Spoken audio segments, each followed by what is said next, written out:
벨사살 왕이 귀한 손님 1000명을 불러서 큰 잔치를 베풀고 그 1000명과 더불어 술을 마셨다.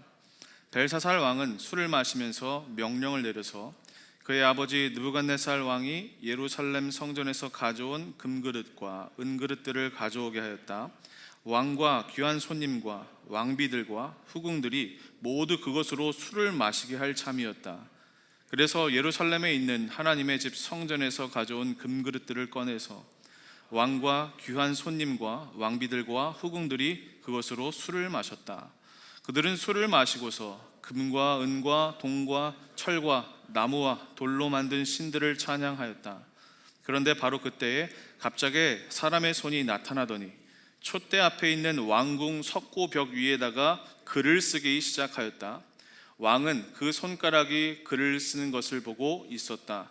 그러다가 왕의 얼굴빛이 창백해지더니 공포에 사로잡혀서 넓적다리에 힘을 잃고 무릎을 서로 부딪히며 떨었다. 아멘. 자, 여러분, 오늘은 우리 인생을 세워보시는 하나님이라는 제목으로 다니엘 5장에 있는 말씀을 나누도록 하겠습니다. 어제 그리고 지금 오늘도 우리 카카오가 먹통이 됐죠. 예상치 못한 이런 상황을 맞이하니까 너무 답답하더라고요. 그렇죠? 기본적인 대화는 물론이고 택시 타는 것도 문제고 간단한 업무 처리하는 것도 하나가 이제 끊어져 버리니까, 연결된 게 끊어져 버리니까 너무나 큰 답답함과 불편함을 우리에게 가져다 주더라고요. 주변을 보니까 이 카카오 먹통이 되고 난 다음에 그게 세 부류로 반응하는 사람들이 있더라고요. 첫 번째, 화내는 사람들. 왜 안 돼? 고작 이거 얼마 되지도 않는 일 가지고 왜 전체가 다 마비되는 거야? 막 하면서 승질내는 사람들이 있어요. 두 번째는 대안을 찾는 사람들. 이참에 텔레그램으로 넘어가야겠다. 실제로 이렇게 텔레그램 가입하시는 분들이 많이 있더라고요. 다른 메신저도 마찬가지고요. 세 번째는 의외로 좋은데 카카오톡 안 되니까 이거 그동안 계속 막 전체 메시지 오고 막 그룹 채팅 오는데 안 그래도 그것 때문에 시달렸는데 이것도 좋다 하면서 만족하는 사람들도 있더라고요. 여러분, 제가 왜 이런 얘기를 드리냐면, 우리가 미처 알지는 못했지만 누군가에게 연결되어 있다는 게 우리 인생에 참 중요하다는 사실을 이런 것들을 통해서 깨닫게 됩니다. 하나님과의 우리 관계도 마찬가지라고 저는 생각합니다. 여러분, 우리가 하나님과의 관계 속에서 하나님과 연결되지 않으면 어떻게 되는 줄 아십니까? 우리가 분노하거나 아니면 하나님 이외에 다른 대안을 찾거나 아니면 그 현실에 만족하는 건 아닐까, 이런 생각이 들었어요. 여러분, 저는 오늘 이 예배가 다른 것보다 끊어진 하나님과의 연결된 관계를 다시 한번 회복하는 시간이 되기를 간절히 축원합니다. 여러분, 아무리 좋은 기기와 어떤 전자기계를 가지고 있더라도 그것이 연결되지 않으면 오히려 쓸모가 없고 오히려 불편한 짐이 되는 것처럼 우리의 인생도 마찬가지로 하나님과 이 영적인 네트워킹이 없다면 어떻게 될까요? 아무리 그럴듯한 것을 가지고 있다라고 할지라도 우리는 아무것도 아닙니다. 이 시간 선포되는 말씀을 통해서 또 오늘 함께 드리는 이 예배를 통해서 이 하나님과의 소통의 창구가 열리게 되어서 여러분, 하나님과 깊이 관계 맺는 시간 되시기를 주의 이름으로 간절히 축원합니다. 자, 오늘 말씀은 다니엘 5장에 있는 말씀인데요, 이렇게 시작합니다. 1절이에요. 자, 우리 다 함께 읽어볼까요? 1절 말씀 시작. 벨사살 왕이 귀한 손님 1000명을 불러서 큰 잔치를 베풀고 그 1000명과 더불어 술을 마셨다. 자, 1절을 보면 벨사살 왕이라는 사람이 등장합니다. 자, 오늘 말씀을 이해하기 위해선 이 벨사살이라는 사람에 대해서 조금 이해할 필요가 있어요. 지난 시간에는 느부갓네살 왕이라는 사람이 이 성경 이야기의 주인공이었어요. 자, 그런데 오늘 5장에 넘어오면 이제 새로운 왕이 등장하는데 그가 바로 벨사살이라는 왕이에요. 자, 그런데 여러분, 바벨론 역사에 대한 기록들을 보면 이 벨사살 왕이라는 사람에 대한 기록이 아무것도 남아있지가 않습니다. 그래서 많은 학자들과 많은 사람들이 야, 이 벨사살이라는 사람은 공식 기록이 없으니까 이거 허구의 인물이다, 가상의 인물이다 라고 이야기하면서 성경이 사실과는 관계없는 그냥 허구의 이야기다, 꾸며낸 이야기다라고 주장하는 사람들이 있었어요. 자, 그런데 1854년에 지금의 이라크 땅이죠. 그 이라크가 있는 지역이 옛날 바벨론이 있었던 그 도시가 세워졌던 곳이거든요. 이라크의 한 고고학자가 그 땅을 이렇게 연구하고 있는데 마침 그 바벨론 유적을 발굴하다가 달의 신에게 바쳐진 신전에서 한 점토 기둥을 발견했는데 거기에 어떤 내용이 기록되어 있는가 하면 나보니두스의 아들 벨사살에게 부탁한다 라는 이런 문구가 적혀 있었던 거예요. 그러니까 역사의 기록에는 없었는데 얼마 전에, 몇 세기 전에 실제로 이 벨사살이라는 사람이 존재했구나라는 것을 입증하게 되었어요. 자, 그러면 그동안 왜 이 바벨론의 역사에는 벨사살이라는 사람의 이름이 등장하지 않았을까? 이런 겁니다. 여러분, 이 느부갓네살 있죠? 느부갓네살 이후에 바벨론 역사에 4명의 왕이 등장합니다. 그 중에 앞에 있는 3명은 그때 당시 이제 느부갓네살이 죽은 다음에 바벨론 지역에 막 엄청난 이 권력 쟁투와 모함과 이런 것들 때문에 재위 기간이 거의 한 2년 혹은 1년, 짧게는 몇 개월 하고 끝나는 왕들이 많이 있어요. 그리고 4번째 왕이 누군가 하면 나보니두스라는 왕인데 이 왕은 이제 사실 느부갓네살의 피는 아니에요. 친족은 아닌데 왕이 되고 싶어서 느부갓네살의 딸과 정략 결혼을 합니다. 그래서 왕이 돼요. 그리고 이 나보니두스와 느부갓네살의 딸의 사이에서 나온 사람이 누군가 하면 오늘 말씀의 주인공인 벨사살 왕이에요. 사람들은 이 나보니두스가 바벨론의 마지막 왕이라고 생각했어요.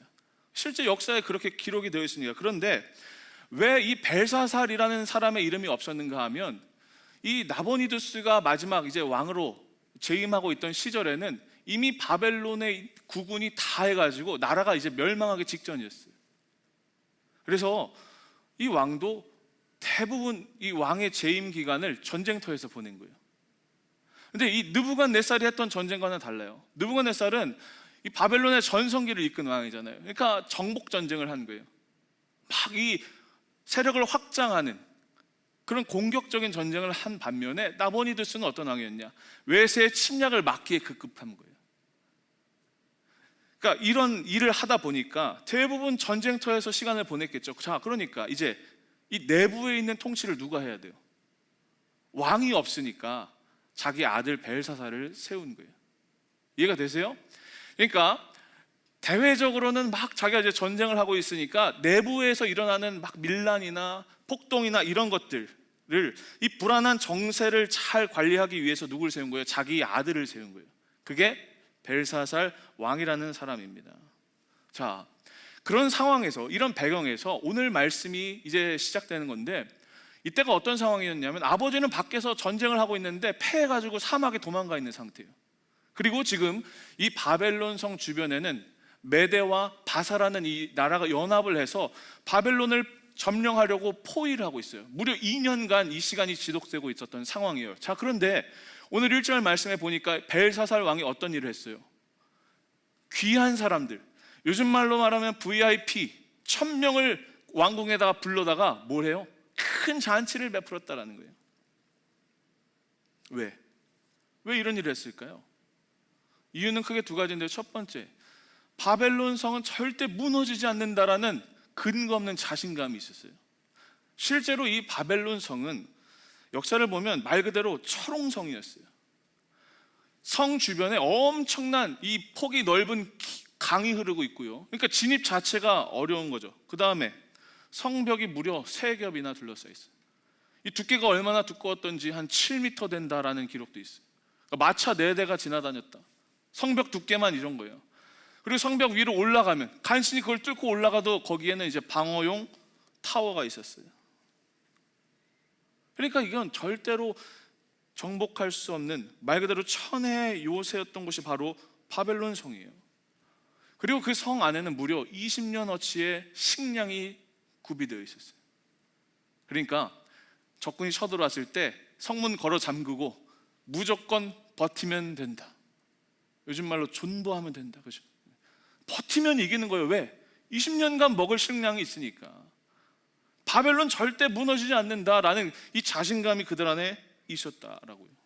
그런데 여러분, 역사를 보면 우리가 이미 다 아는 역사지만 이 페르시아의 고레스 왕이 그 천혜의 요새 철옹성 바벨론성을 함락시킵니다. 절대 무너지지 않을 거야 라고 했던 것들이 결국엔 언젠간 다 최후의 순간이 오면 모래성처럼 무너진다라는 걸 역사가 이야기하고 있어요. 여러분, 다니엘서의 공통적인 주제 항상 이야기하죠. 세상에 있는 것들은 결코 영원하지 않다. 내가 이건 절대적이야 라고 믿는 것들, 그것조차 결코 영원하지 않고, 우리 이 삶 가운데 유일하게 영원한 것이 하나 있는데 그게 뭐냐? 바로 하나님의 나라다. 이걸 끊임없이 강조하고 있다라고 이야기했어요. 여러분, 실제로 우리가 그런 세상을 살아가고 있습니다. 그 당시의 사람들은 분명히 저 바벨론 성은 절대 무너지지 않을 거야 라고 생각했다고요. 그런데 이 작은 방심 하나, 절대 안 무너져 라며 희희낙낙 그 안에서 술 파티를 벌이고 온갖 사치와 향락을 부리고 성적으로 타락하는 문화를 즐기고 있던 그들을 결국엔 어떻게 돼요? 무너졌다니까요. 어떤 작은 것 하나가 깨어지니까 거기에 균열이 생기고 결국엔 거대한 성이 붕괴되는 일이 펼쳐졌습니다. 여러분, 제가 최근에 한 다큐멘터리를 봤어요. 지구에서 이상한 현상들이 벌어지고 있다는 거예요. 그 중에 가장 미스터리한 게 있는데 그게 뭐냐면 바로 꿀벌의 실종입니다. 이거를 영어로 CCD, 군집 붕괴 현상이라고 부르더라고요. 이게 뭐냐? 말 그대로 꿀벌이 사라져 버리는 거예요. 이미 15년 전부터 미국에서 이 현상이 일어나기 시작했고 우리나라에 작년에 거의 100억 마리의 꿀벌이 사라져 버렸대요. 아니 뭐 벌이 좀 몇 마리 그 사라진 것 가지고 뭐 이렇게 심각하게 얘기하나? 여러분 이야기할지 모르지만 잘 보세요. 벌이 없잖아요. 우리 살아가는 세상에 벌이 없잖아요. 그럼 어떤 일이 벌어지느냐? 농사를 못 져요. 실제로 미국에서 이 군집 붕괴 현상이 일어나고 난 다음에 세계 식량 가격이 40% 이상 상승했대요.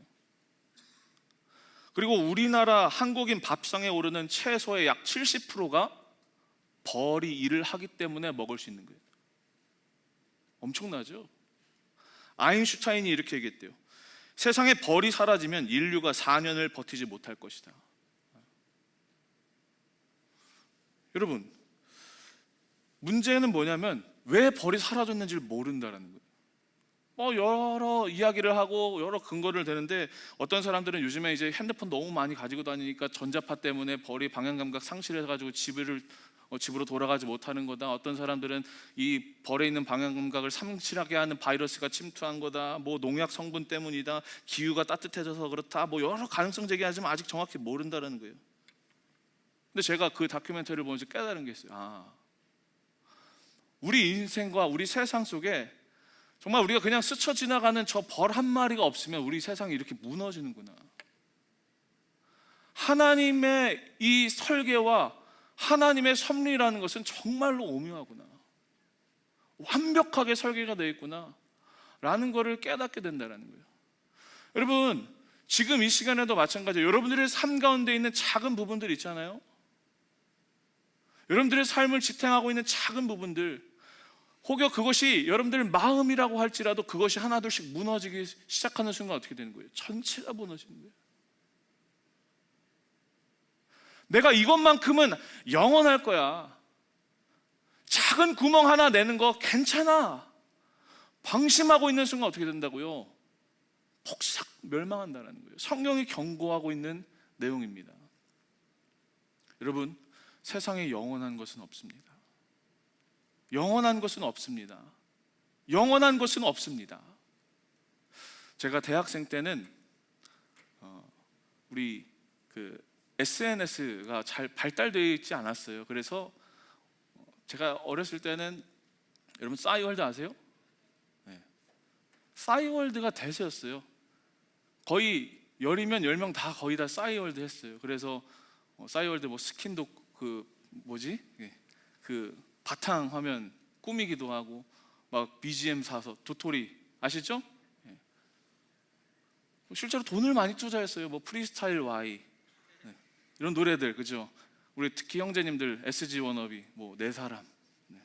뭐 플라이 투 더 스카이, 뭐 이런 노래들, 네. 도토리 사면서 좋아했다고요. 왜? 영원할 줄 알았으니까. 근데 얼마 안 있다가 또 어떻게 돼요? 사람들이 싸이월드 다 그냥 떠나고 어디 가요?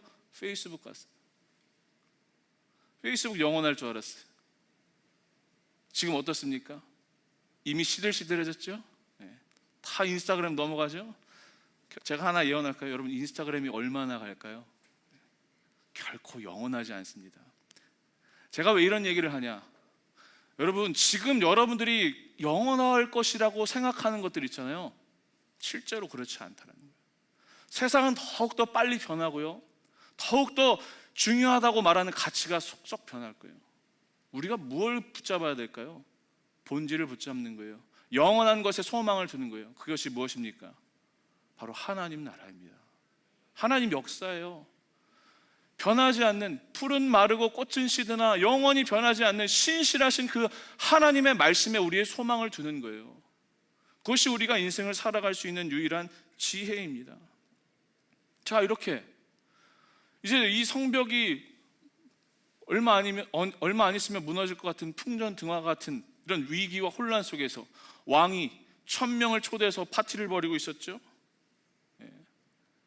아마 지금 우리 시대로 이야기하면 뭐 클럽이나 뭐 나이트 클럽 한 1000명 정도 모아놓고 막 음악 막 때리고 막 팡팡 막 울리고 막 뭐 한잔하고 막 춤추고 난리도 아니었어요. 그런 잔치를 벌이는데 왜 이렇게 했을까? 사람들로 하여금 지금 이 외부에 있는 상황들, 위기 상황, 전쟁, 국가의 이 명운이 달린 이런 것들을 잊게 만들기, 호도하기 위해서 이런 쇼를 벌였을 거예요. 일종의 정치 쇼죠. 사람들 시선을 분산시키는 거예요. 정작 여기서는 지금 나라가 이제 망하냐 그렇지 않느냐를 결정하고 있는 그런 위기의 상황인데, 사람들로 하여금 잔치를 벌이면서 뭘 해요? 우리나라 평안하다는 거예요. 좋다는 거예요. 안전하다 계속 마음속에 이런 세뇌를 시키는 거예요. 그리고 뭘 해요? 오늘 성경에 보니까 벨사살 왕이 잔치를 하다가 한껏 흥에 취해가지고, 야, 저기 우리 옛날 우리 느부갓네살 나 할아버지가 예루살렘에서 전쟁을 하면서 탈취해온 성전의 기구들 있잖아, 그거 가져하면서 거기다가 막 술을 퍼마시는 거예요. 그래서 뭐라고 했을까요? 야, 우리 바벨론이 옛날에 이렇게 엄청난 영광을 누렸다고, 모든 나라를 정복하고 이스라엘 민족조차도 우리 앞에 절하고 굴복했다고, 저기 있는 포로들 봐라 하면서 옛 과거와 옛 영광에 취해가지고 막 술 파티를 벌였을 것이다라는 거예요. 여기서 우리가 또 하나 기억해야 될 것이 있습니다. 그게 뭐냐? 여러분, 우리도 과거의 영광과 과거의 은혜에 취해 있을 수 있다는 거예요.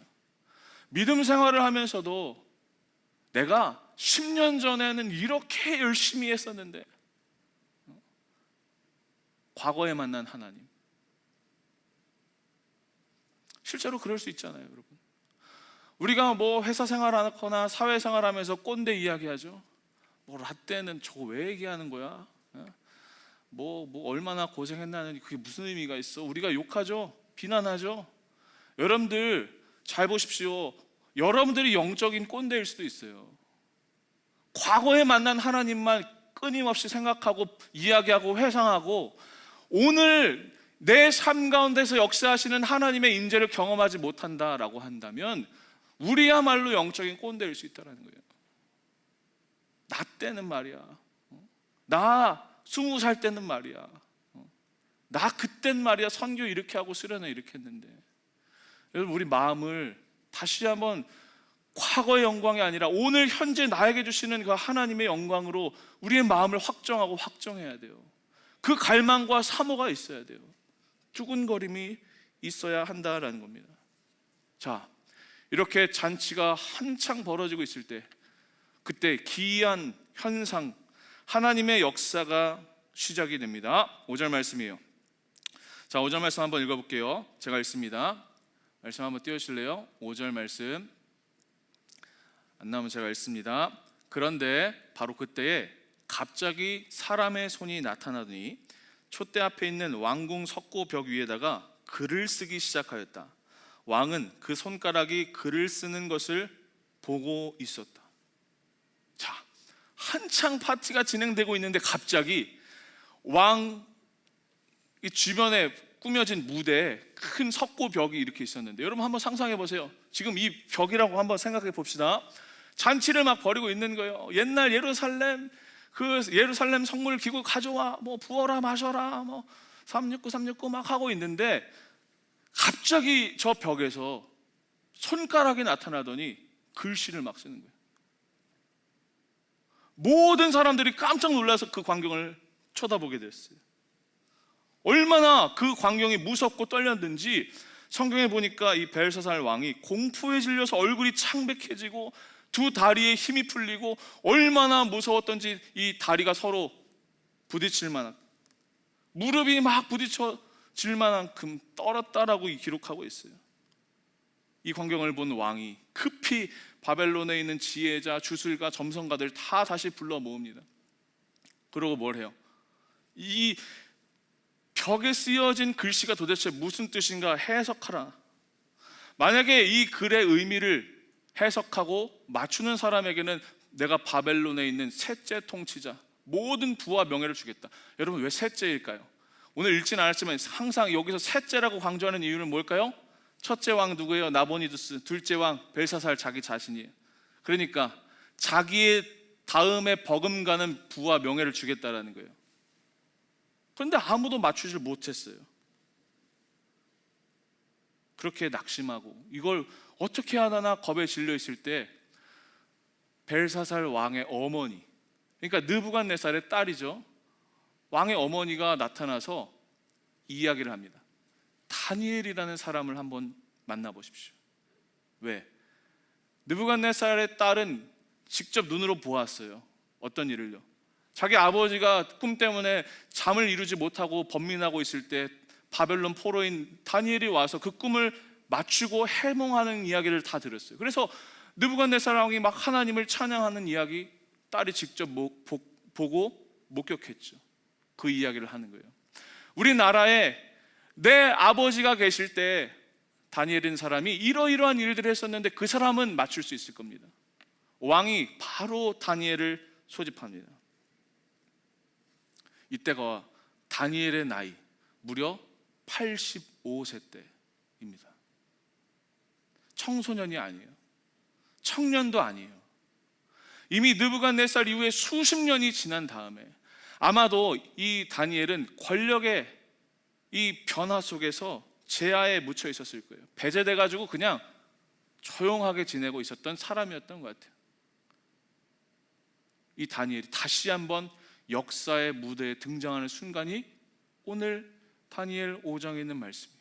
자, 왕이 다니엘을 불러서 또 똑같이 내가 엄청난 부와 명예를 주겠다 약속합니다. 너를 셋째 통치자로 삼아주겠다 라고 이야기를 하는데, 자, 다니엘이 어떻게 대답하는가? 17절 말씀이에요. 자, 제가 한번 읽어볼게요. 다니엘이 왕 앞에 아뢰었다. 임금님이 주시겠다는 선물은 거두시고 임금님이 내리실 상급은 다른 사람에게 주시기를 바랍니다. 그럴지라도 저는 이 글자를 읽고서 그 뜻을 풀이하여 임금님께 알려드리겠습니다. 왕의 호출을 받고 궁궐에 딱 들어갔는데 어떤 광경이 펼쳐지고 있어요? 다니엘의 눈앞에 내가 그토록 사랑하는 하나님의 성전에 바쳐진 그 성물들이 하나님의 이름을 망령되이 일컫는 일에 사용되고 있는 거예요. 아마 속에서 분노가 막 치밀어 올랐을 거예요. 그러나 그 감정을 찬찬히 누르면서 이야기하는 거예요. 내가 저 벽에 쓴 글씨를 당신에게 해석해 드리겠습니다. 자, 다니엘이 이렇게 설명합니다. 하나님께서 당신의 아버지 느부갓네살에게 큰 권세와 영광을 주셨었습니다. 그러나 당신의 할아버지 느부갓네살은 하나님을 거부했습니다. 그래서 짐승이 되어서 풀을 뜯고 살았습니다. 그런데 이 모든 사실을 알고 있으면서도 당신은 지금 하나님을 거역하고 하나님께 영광을 돌리지 않고 있습니다. 그 엄청난 파티가 벌어지고 있는 순간에 찬물을 끼얹어버린 거예요. 당신이 분명히 역사를 통해서 당신의 조부가 경험한 하나님을 알고 들었음에도 불구하고 당신은 지금도 그 하나님을 거부하고 하나님께 영광을 돌리지 않고 있습니다. 엄청난 믿음의 기계와 절개를 가지고 자신의 소신을 이야기하는 거예요. 여러분, 여기서 무엇을 알 수 있는지, 벨사살은 분명히 자기의 할아버지 느부갓네살이 하나님을 만나고 체험하고 고백했던 이야기를 알고 있습니다. 그러나 시간이 흐르자 또 어떻게 됩니까? 지난 과거를 통해서 배운 게 아무것도 없어요. 여기서 뭘 알 수 있는지 아십니까? 여러분, 성경은 언제나 우리 인간이란 존재가 얼마나 연약하고 얼마나 유한한 존재인지를 끊임없이 강조합니다. 분명히 하나님의 살아계심을 경험했고 보았음에도 불구하고 사람은 어떻다라는 거예요? 하나님을 거역하는 죄인임을 우리에게 강조해요. 그러나 요즘 우리 기독교는 어떻습니까? 이 복음을 변질시켜 버렸어요. 그러면서 우리 인간 안에 있는 가능성을 강조해요. 너희가 조금만 용기를 내봐. 네가 조금만 지혜롭게 잘 살아봐. 하나님 도와주실 거야. 네가 할 수 있는 거야. 여러분, 이게 맞는 말 같지만 절대 복음적인 이야기 아닙니다. 성경은 언제나 우리 인간이라는 존재와 우리 인간이라는 이 자체를 가리켜서 뭐라고 얘기해요? 불가능한 죄인이야. 하나님 앞에서 의로울 수 없는 죄인이다라고 강조하는 거예요. 그러면서 뭘 고백하게 합니까? 그래서 그리스도의 은혜가 필요합니다. 이걸 고백하게 한다는 거예요. 이게 진짜 복음이라는 거예요. 여러분, 이상하게 혼동되어 있고 이상하게 섞여 있는 세상의 어떤 인문학이나 어떤 지혜서나 성경을 짬뽕시켜서 이야기하는 것들로부터 여러분들의 마음을 지키시기를 바랍니다. 우리 이런 게 너무나 많이 들어와 있어요. 자, 다니엘이 그 벽에 기록된 글자를 이제 해석해 주는데, 자, 먼저 어떤 기록이 되어 있었느냐? 25절에 잘 들어보세요. 다니엘의 말이에요. 기록된 글자는 바로 메네 데겔과 바르신입니다. 메네 데겔 바르신이에요. 자, 이게 무슨 뜻이냐? 메네 데겔 바르신. 자, 여러분, 이건요, 이 기록된 글자는 아람어입니다.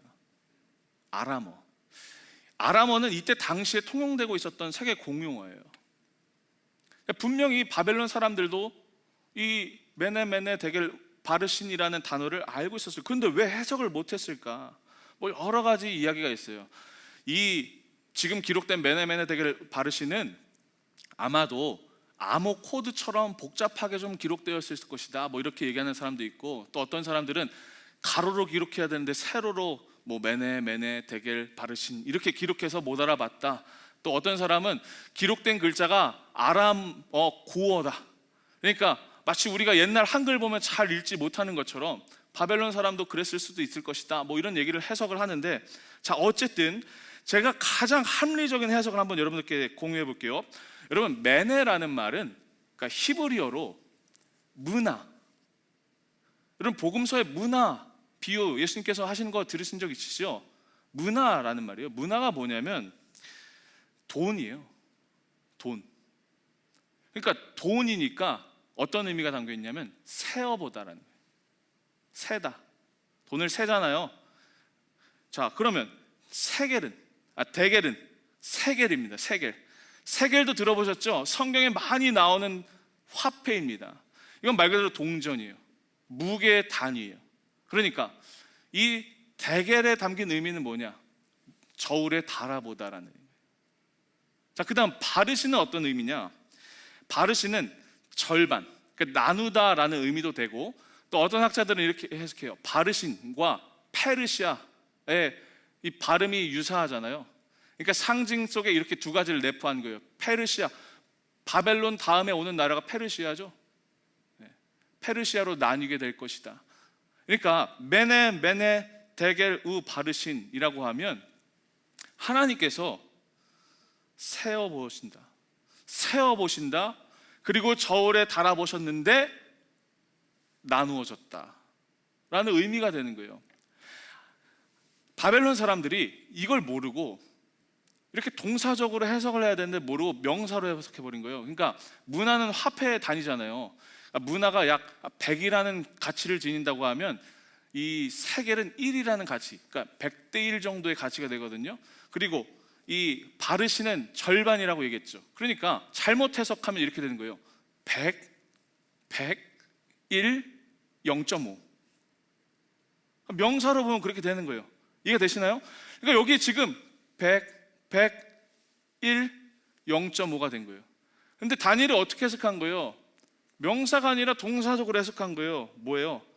하나님께서 세어보시고 저울에 달아보셨는데 나누어졌다라는 거예요.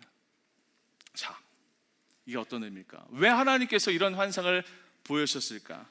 이제 설교 막바지로 갑니다. 26절 그리고 28절 다니엘이 직접 이렇게 해석을 합니다. 자, 제가 읽어볼게요. 그 글자를 해석하면 이렇습니다. 메네는 하나님이 이미 임금님의 나라의 시대를 계산하셔서 그것이 끝나게 하셨다라는 것이고, 데겔은 임금님이 저울에 달리셨는데 무게가 부족함이 드러났다는 것이고, 바르시는 임금님의 왕국이 둘로 나뉘어서 메대와 페르시아 사람에게 넘어갔다는 뜻입니다. 다니엘의 해석이에요. 하나님이 벨사살 왕 당신과 바벨론 제국을 세어보시고 또 세어보시고 그리고 저울에 달아보셨는데 하나님의 마음에 합하지 않아서 그것을 나누신다라는 뜻입니다. 나라의 명운을 다니엘이 환상을 통해 예언을 하는 거예요. 여러분, 오늘 말씀의 적용입니다. 유독 메네 세어보다라는 말이 2번이나 강조되어 있어요. 확실하다는 의미죠. 여러분, 우리가 하나님 앞에서 아무도 비껴갈 수 없다라는 것을 성경이 우리에게 이야기해주고 있어요. 하나님은 지금 이 시간에도 우리의 삶을 너무나 정확하게 카운트하고 계세요. 우리의 삶을 하나하나 천천히 세어보고 계신다라는 거예요. 그 다음 데겔, 또한 하나님은 우리의 삶을 하나님의 저울 위에 올려놓으시고 우리의 삶의 무게를 재고 계세요. 우리 이런 거 있죠. 여러분, 부피와 질량은 서로 다른 개념인 거 잘 아시죠? 부피가 크다고 해서 무조건 무거운 거 아닙니다. 이 말이 뭘까요? 우리의 신앙과 하나님 앞에서의 믿음이 이와 같을 수 있다는 거예요. 과대하게 포장되어 있는 신앙, 그럴듯하게 봉사와 헌신, 아니면 어떤 사역이라는 이름으로 포장된 과하게 꾸며진 신앙, 하나님의 저울 앞에 재어보았을 때 그것이 너무나 가벼울 수도 있다는 거예요. 이런 두렵고 떨리는 마음이 우리 안에 여전히 있어야 돼요. 이 땅에서 크리스천으로 살아가는 것, 여러분, 이왕이면 우리 하나님 사랑으로 맨날 힘있게 위로받으면서 살면 좋잖아요. 분명히 하나님 우리에게 그런 은혜를 주시는 거 맞습니다. 그러나 더 중요한 건 뭡니까? 그럼에도 불구하고 우리가 하나님 앞에서 하나님이 나의 모든 것을 이미 아시고 나의 신앙의 무게와 나의 믿음의 무게와 하나님을 향한 마음의 무게를 주님께서 너무나 잘 아신다라는 사실을 우리가 날마다 기억하며 살아가야 한다는 거예요. 사역도 마찬가지입니다. 저는 오늘 이 말씀을 다시 한번 묵상하고 설교를 준비하면서 과연 하나님 앞에 나의 사역은 어떻게 보일까? 이런저런 이름으로 포장되어 있고 화려하게 무언가로 꾸며져 있는 것 같지만 정작 하나님 앞에서는 과연 그 사역이 얼마나 무게감 있게 느껴질까? 이런 두려움과 떨림을 다시 한번 느끼기 시작했어요. 오늘 말씀 어떻게 끝나는가? 마지막 말씀이에요. 30절 31절 말씀. 오늘 이 말씀 읽고 이제 말씀 마치겠습니다. 자, 30절 31절 말씀 우리 다 함께 큰 목소리로 읽어보도록 하겠습니다. 시작. 바로 그날 밤에 바벨로니아의 벨사살 왕은 살해되었고 메대 사람 다리우스가 그날을 차지하였다.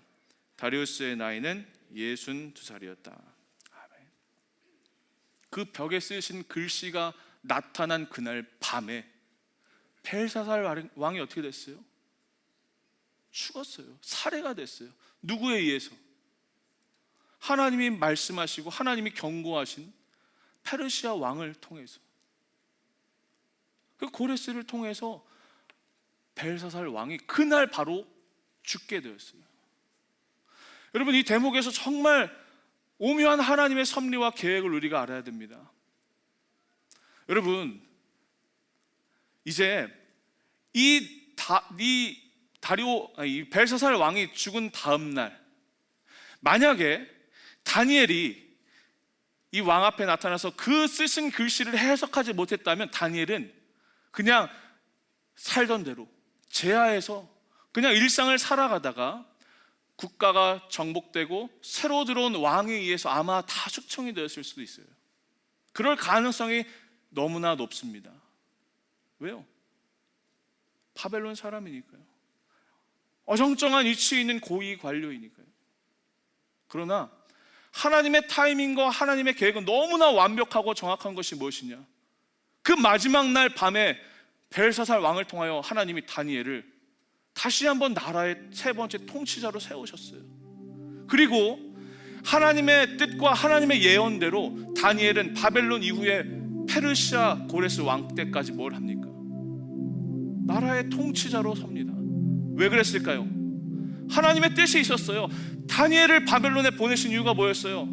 포로된 이스라엘을 페르시아에 건너가 그 다음 시대가 돼서 다시 예루살렘으로 귀환하실 때까지 이스라엘 민족을 그들의 영적인 전체성을 묶어주시고 세워주시기 위한 하나님의 수단과 하나님의 통로로 다니엘이 보내신 거잖아요. 만약에 이날 밤에 이 역사가 없었더라면 어떻게 했을까요? 다니엘 그냥 죽어버렸을 거예요. 그러나 하나님의 역사는 결코 하나님의 일하심은 단 한 번도 실패한 적이 없습니다. 다니엘을 향한 하나님의 그 뜻과 비전은 여전히 현재 진행형이었어요. 말씀을 마칩니다. 여러분, 오늘 이 다니엘 5장에 있는 말씀 메네 데겔 우바르신 뭐 숫자의 어떤 의미, 글자에 담긴 어떤 비밀 중요한 게 아니에요. 그 글자를 통해서 뭘 했어요? 하나님의 하나님 되심이 드러낸 사건이에요. 다니엘을 통해서 하나님의 살아계심이 증거된 사건이 오늘 너무나 중요한 겁니다. 오늘 이 시간 우리가 이 말씀 앞에 이런 결론을 내렸으면 좋겠어요. 하나님의 섭리와 하나님의 역사를 알게 되면 이 세상의 중심이 정말로 하나님을 중심으로 움직이는군요. 이런 영의 눈을 뜨는 우리 모든 예배자들 되기를 주의 이름으로 간절히 축원합니다. 왜 하나님이 보이지 않을까요? 왜 그 역사의 주관자이시라고 하시는 하나님의 통치가 우리 삶에 보이지 않을까요? 둘 중에 하나일 겁니다. 너무 작거나 너무 크거나. 코로나 바이러스 눈에 보입니까?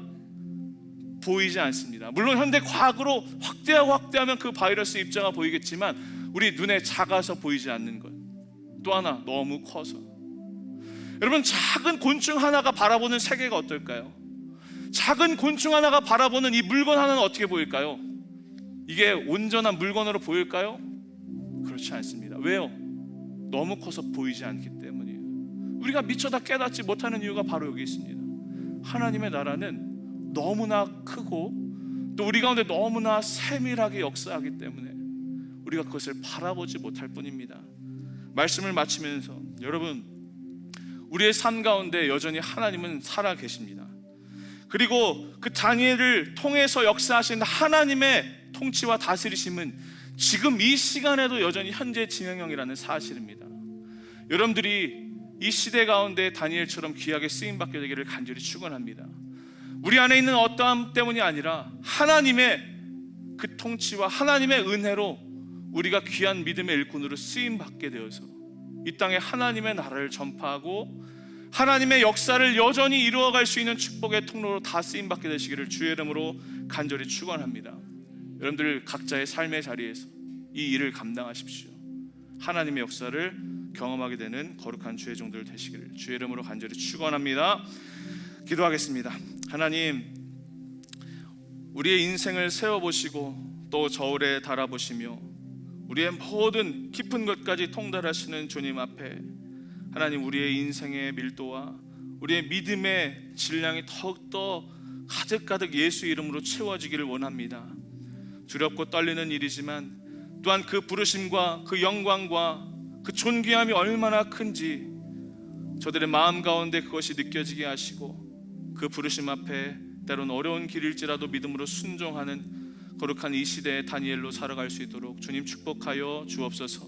모든 것 감사합니다. 예수님의 이름으로 간절히 기도하옵나이다. 아멘. 오늘 주신 말씀 기억하며 우리 모두 다 자리에서 일어나서 찬양했으면 좋겠습니다.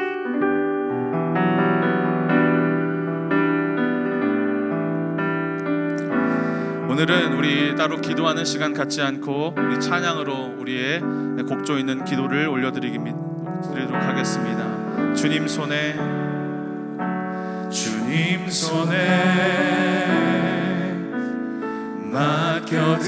맡겨드리리 나의 삶 주님께. 주님 손이 나의 삶 붙드네. 나 주의 것 영원히.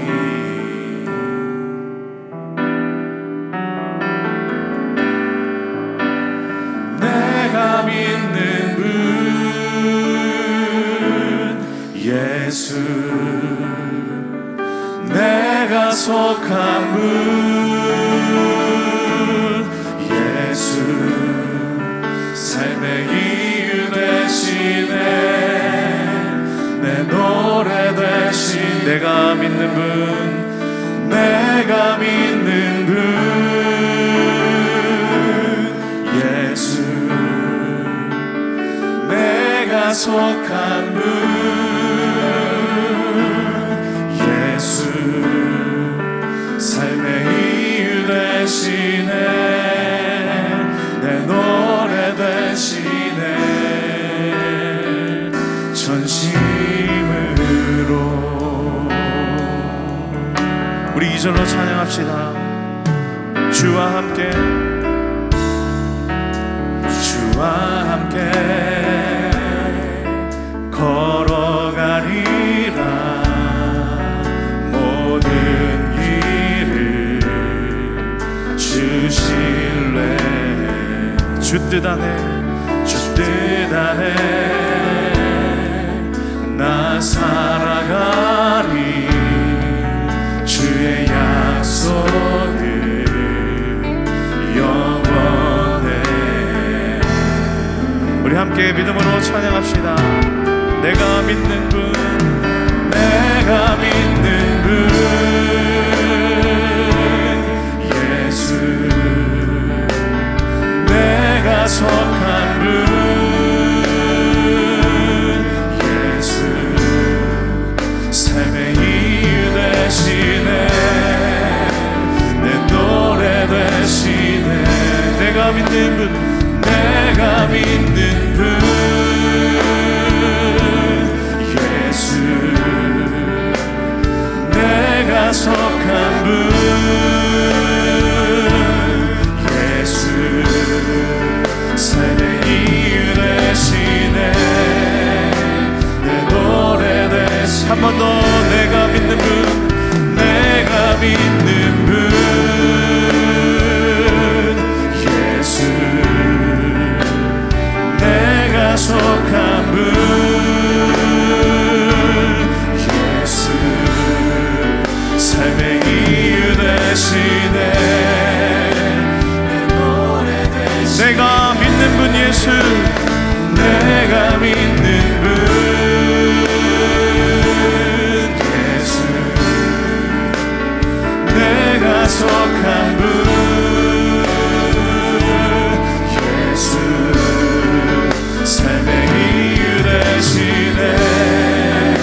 되십니다. 삶의 이유 되시네. 내 노래 되시네. 내가 믿는 분 예수. 내가 속한 분 예수. 삶의 이유 되시네. 내 노래 되시네. 전심으로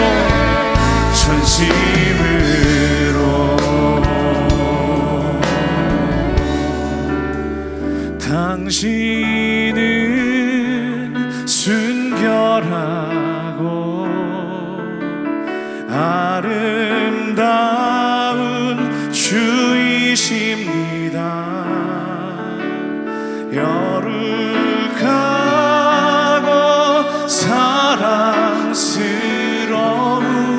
능력과 영광의 주이십니다. 하늘과 땅이 주 찬양해. 영광의 왕을 영원한 주를 평화의 왕자 모든 만물의 주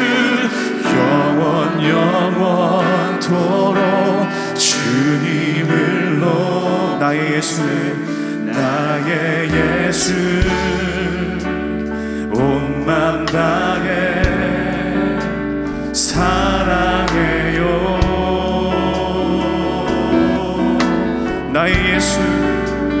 나의 예수 온 맘 다 주님 경배합니다. 경배해요.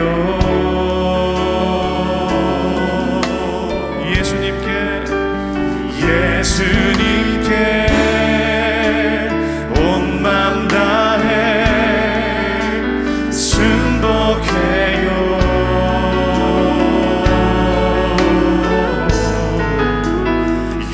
영원토록 찬양을 드립니다. 순결하신 주님 찬양합니다. 당신은 순결하고 아름다운 주이십니다.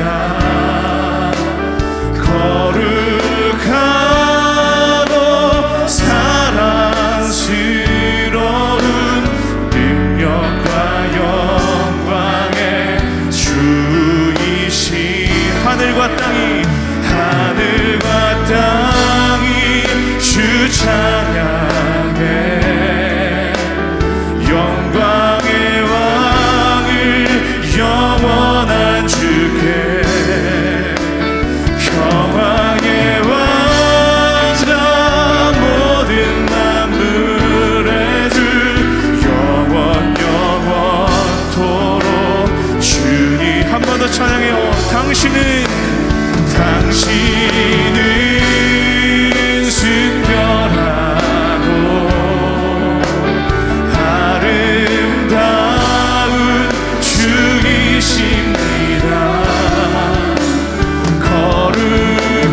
거룩하고 사랑스러운 능력과 영광의 주이십니다. 하늘과 땅이 주 찬양해. 영광의 왕을 영원한 주를 평화의 왕자 모든 만물의 주 영원토록 주님을 높. 나의 예수 온 맘 다해 사랑해요. 이 고백 우리의 믿음의 결단으로 올려드립시다. 나의 예수 온 맘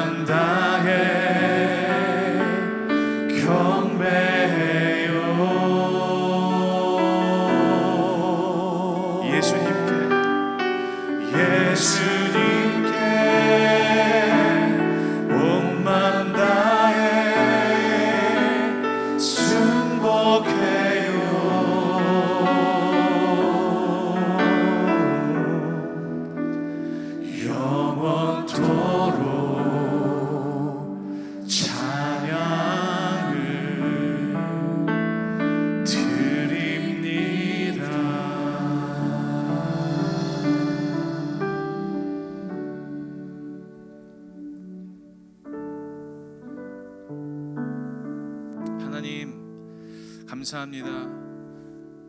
오늘 우리 가운데 다시 한번 하나님의 말씀을 들려주시고 우리 인생의 참 소망과 우리 인생의 유일한 길이 진리가 어디 있는지 우리의 어두운 마음을 밝혀주신 주님께 감사와 영광 찬송 올려드립니다.